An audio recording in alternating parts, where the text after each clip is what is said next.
Baik, saat ini saya akan melakukan praktikum, yaitu pemeriksaan dan hitung jumlah leukosit. Dan saat ini saya sudah menggunakan alat pelindungan diri, yaitu berupa masker, sarung tangan, dan juga jas lab. Dan berikut merupakan alat dan bahan yang saya butuhkan dalam melakukan praktikum.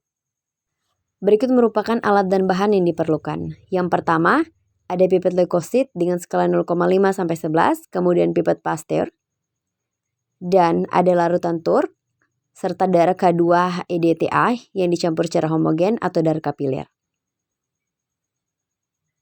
Selanjutnya, ada kamar hitung Improve Neubauer yang dilengkapi dengan kaca penutup khusus.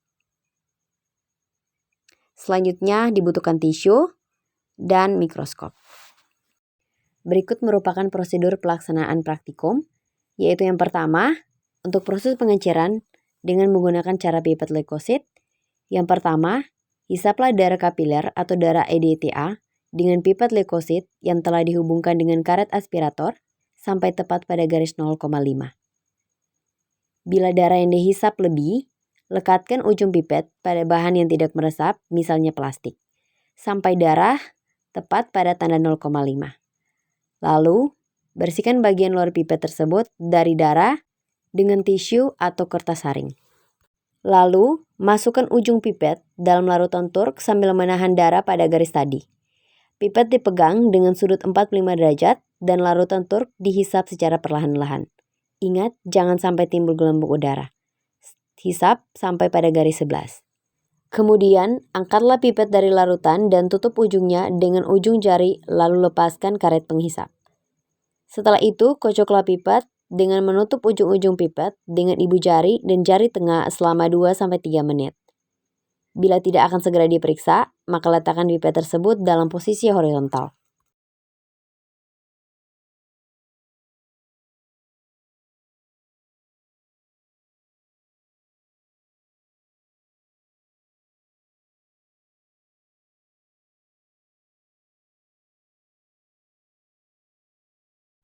Selanjutnya untuk proses pengisian kamar hitung. Ambil kamar hitung Improve Neubauer, letakkan kaca penutup kamar hitung pada tempatnya. Kamar hitung harus dalam keadaan bersih dan kering. Isilah kamar hitung dengan darah yang sudah diencerkan tadi. Bila pengenceran dilakukan pada pipet leukosit, sentuhkan ujung pipet dengan sudut 30 derajat pada permukaan kamar hitung yang menyinggung pinggir kaca penutup.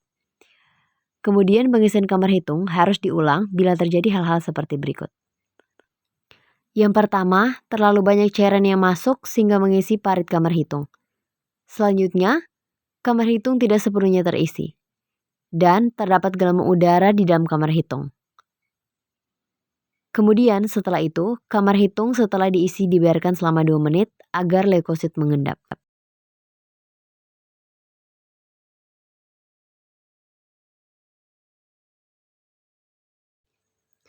Selanjutnya, letakkan kamar hitung dengan hati-hati di bawah mikroskop dalam keadaan rata air.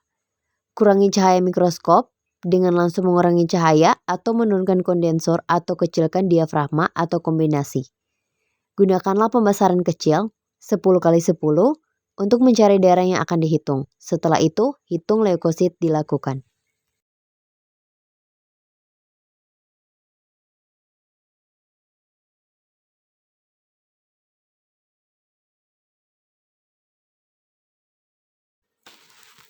Selanjutnya untuk menghitung jumlah leukosit. Yang pertama, jumlah sel yang dihitung minimal 100 sel. Hal ini dapat dicapai dengan menghitung semua leukosit yang ada pada keempat bidang besar. Cara menghitung leukosit di dalam kamar hitung, mulailah menghitung dari sudut kiri bawah ke atas, kemudian ke kanan, turun ke bawah, kemudian ke kanan, lalu naik ke atas, dan seterusnya. Untuk sel yang menyinggung garis batas sebelah kiri atau garis atas, haruslah dihitung. Sebaliknya, untuk sel yang menyinggung garis batas sebelah kanan atau bawah tidak turut dihitung. Kemudian untuk rumus penghitungannya, jumlah leukosit yang hitung sama dengan jumlah leukosit dikali dengan faktor pengencer dibagi dengan volume yang dihitung. Berikut merupakan gambar penampakan kamar hitung kosong secara mikroskopis. Untuk daerah yang diberi dengan huruf W, itu merupakan lokasi perhitungan leukosit. Berikut merupakan cara menghitung sel di dalam kamar hitung. Jadi, sel yang menyinggung garis batas sebelah kiri atau garis atas haruslah dihitung. Sebaliknya, sel yang menyinggung garis batas sebelah kanan atau bawah tidak turut dihitung. Berikut gambar contoh untuk leukosit secara mikroskopik pada kamar hitung. Berikut merupakan beberapa sumber kesalahan.